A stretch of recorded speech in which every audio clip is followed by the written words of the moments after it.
Quad adalah NATO-nya Asia Pasifik, sama seperti NATO. Kemungkinan besar Quad juga akan ekspansi. Tujuan NATO adalah mengkonten Rusia atau musuh dari timur bagi Eropa. Sementara Quad adalah mengkonten Tiongkok. Mengkonten, supaya paham, kita sederhanakan artinya, yaitu mengkontainerkan suatu negara, dikotakin agar tidak bisa berkembang. Kita menengok sebentar ke sejarah di tahun 1900-an, di mana di seluruh wilayah dunia semua dalam keadaan tegang, bersiap perang. Perangnya adalah perang perebutan wilayah.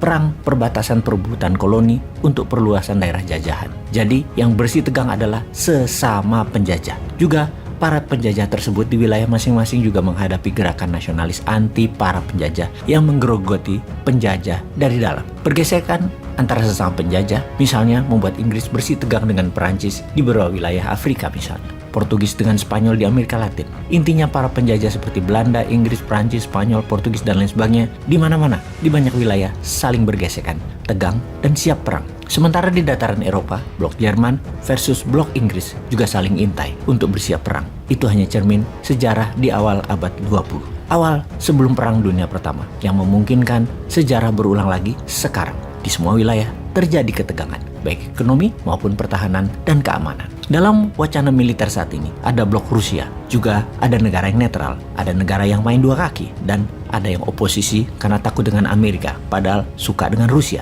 dan ada yang memang berlawanan dengan blok Rusia. Kalau dalam wacana ekonomi, ada dua blok besar, yaitu J2 atau G2, karena hanya dua negara yang bermain, yaitu Tiongkok dengan obornya yang sudah mengikat 70 negara, yang kedua Amerika dan blok sekutu barat dengan mengikat melalui dolar. Obor adalah economic war tool, juga dolar adalah economic war tool, senjata perang ekonomi. Sahabat semua, informasi kali ini didukung oleh balamudacamp.com, sebuah kegiatan untuk remaja di masa liburan sekolah untuk membangun nasionalisme, leadership, membangun bakat, serta program young entrepreneur. Dididik langsung oleh pasukan elit militer, dosen Lemhanas dalam 4 hari 3 malam di barak militer. Camp Bala Muda di Bogor. Sahabat semua, daftarkan segera remaja kita di balamudacamp.com. Kita kembali ke topik pembicaraan. Untuk memahami bernegara, kita melihat dua hal ini terlebih dahulu, di mana untuk menjadi negara besar, maka negara tersebut harus ada yang didominasi, harus ada yang ditaklukkan. Strategi luar negeri bernegaranya yang berdasarkan penaklukan, ada strategi berdasarkan economic approach atau pendekatan ekonomi, yang kedua adalah penaklukan dengan military approach atau pendekatan militer. Kita ke pendekatan militer terlebih dahulu. Kita bicarakan tentang Quad sekarang. Kita sudah diinformasikan bahwa Tiongkok sedang melakukan strategi geopolitiknya di negara-negara selatan Pasifik yang dilakukan berbarengan dengan Quad Summit di Jepang baru-baru ini. Tiongkok berencana membangun kekuatan politik dan militernya bekerja sama dengan negara-negara selatan Pasifik tersebut. Bayangkan, di saat ketegangan di wilayah Eropa terjadi, ketegangan di wilayah Pasifik pun meningkat. Apa yang dilakukan Tiongkok? Seperti yang kita ketahui, pendekatan Tiongkok adalah pendekatan ekonomi. Tiongkok menjanjikan membangun sebuah wilayah karena hal ini di negara kecil-kecil Kepulauan Selatan Pasifik di sisi Tiongkok. Tiongkok ingin kebebasan menangkap ikan di wilayah tersebut. Itulah akal-akalannya Tiongkok. Ingin membantu, namun aslinya adalah ingin mendapatkan hak penangkapan ikan wilayah tersebut. Kalau di negara penghasil sumber daya alam, kita semua sudah tahu strategi Tiongkok mengambil sumber daya alam di barter dengan pembangunan.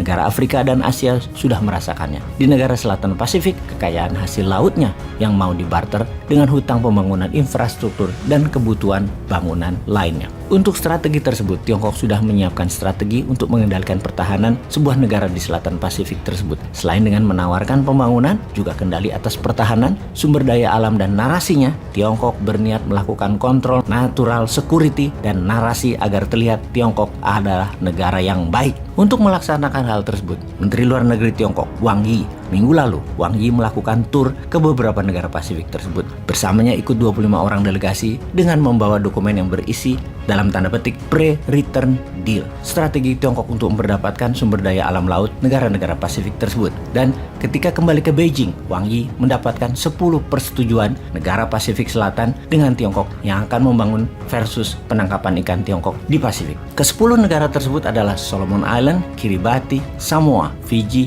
Tonga, Vanuatu, Cook Island, Papua Nugini, Niue, dan Mikronesia. Kemudian oleh Tiongkok hal ini dikibarkan sebagai salah satu strategi Tiongkok melawan Quad. Quad adalah kerjasama militer antara India, Jepang, Australia, dan Amerika di saat mereka lagi mengadakan summit di Jepang.